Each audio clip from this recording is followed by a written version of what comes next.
Richard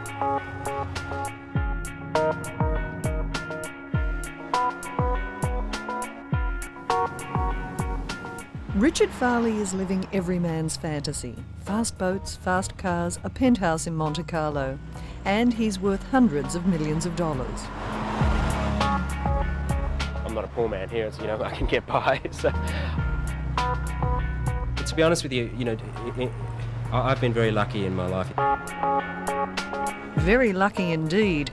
His is the story of an underprivileged child from Sydney's west who rose to become one of Australia's wealthiest men before he was 40, and few here have ever heard of him. He was very bright. I think he was very vulnerable as a personality style, but it was a joy to see his mind work. He's got a very good mind. Richard is a lot of get up and go. He certainly is something, when I met him, I didn't think, I expected this sort of overweight businessman of about 60, and it's not what I got. He sort of has a very relaxed air about him, but he's extremely astute, very intelligent, and he cuts through all the bullshit, so to speak, which maybe people like me sort of wrap things up in. Somerset Maugham said Monaco is a sunny place for shady people, and Australia's certainly sent its fair share of them here over the years. But it's also a haven for well-known names like Mark Philippoussis and some of our wealthiest business people. Richard Farleigh might have made Britain's rich list, but he's hardly a well-known name in his own homeland. Perhaps that's because he's truly a self-made man. There's been no controversial dealings, no public stock market floats. He's just a classic rags to riches story. Richard Farleigh started out life doing it tough.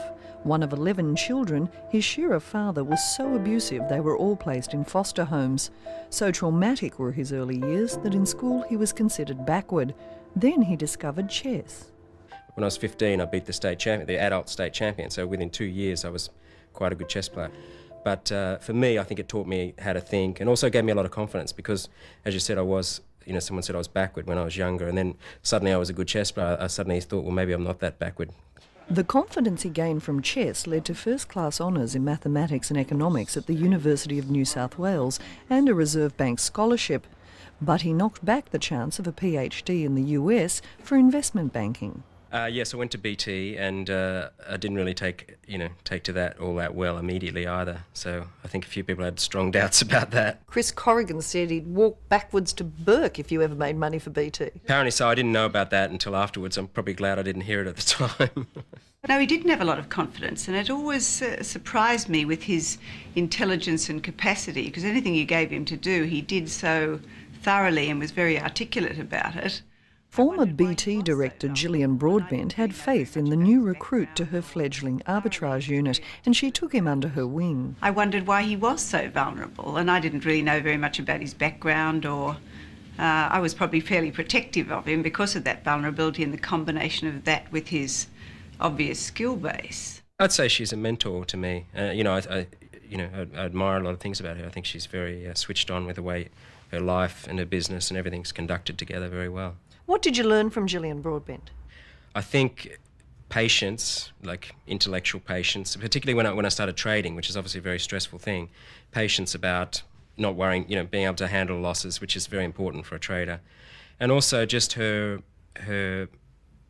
calmness, and her ability to sort of think clearly in very chaotic, political, difficult situations. I remember the first time he made a very large loss, and he was so devastated. I think it must have reminded him of when he first lost at chess. So as soon as he did something wrong, he felt as though his world was falling apart. You must have seen a lot of bright people at BT. What made him different? It was the numeracy, the capacity to the logic and resolve problems, take on challenges. We were looking at a lot of arbitrage in markets and the way markets moved, and his capacity to go at it just with raw intelligence and find a path through.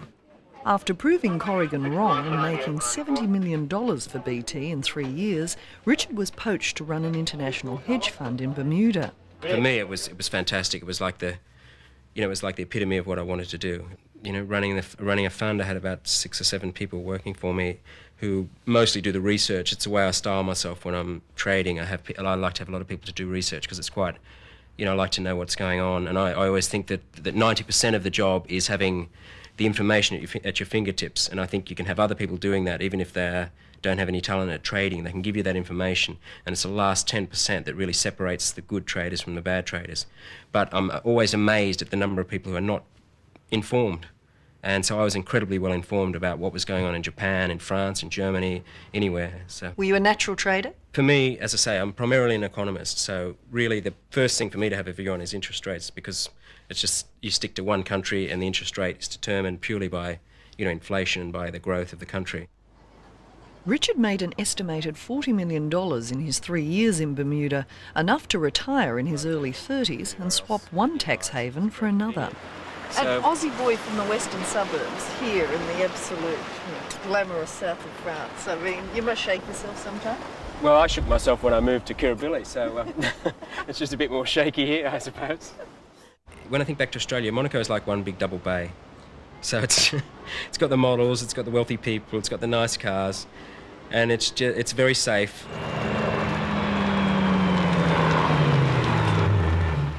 While Richard maintains his Aussie humour and other links with home, he does enjoy a privileged existence in the fast lane of Monaco, from the Ferrari to the powerboat he recently bought from Michael Schumacher. I think everyone has a boat or knows someone with a boat, which is probably better. And where's your apartment again? If you can see it, it's one of the higher ones, and I'm on the 20th floor over there. Good view? Well, it's good. You can see 3 countries, I guess. You can see Italy, Monaco and France in one go, so that's nice enough. While he could have finally retired and enjoyed the jet-set lifestyle, Richard had to find new challenges. The next came in the mid-90s when he decided to invest in new technology. I decided the bonds had their day, and also growth was starting to pick up. Now, it sounds simple, right? It sounds very simple, and it is. Go and buy stocks, mid-90s, you see growth starting to head up, and you see inflation staying low. It's a perfect environment for stocks. So I made that decision. So I could have bought index futures, but I also was interested in this technology thing because I thought this is a real value creation, etc. And the UK was a good place to do it because for tax reasons, and also because of relative valuations versus the US. Prices here were 1/5 of the price that they were in the USA. So that always gives you a comfort when you're buying something at a discount. So how did you pick these startups you wanted to back? What were you looking for? Well, so I don't know anything about technology, and I'm not particularly interested in learning it because it changes so quickly, and so I quickly became dependent on a very small bunch of people, say 10 people, who knew right across the board about different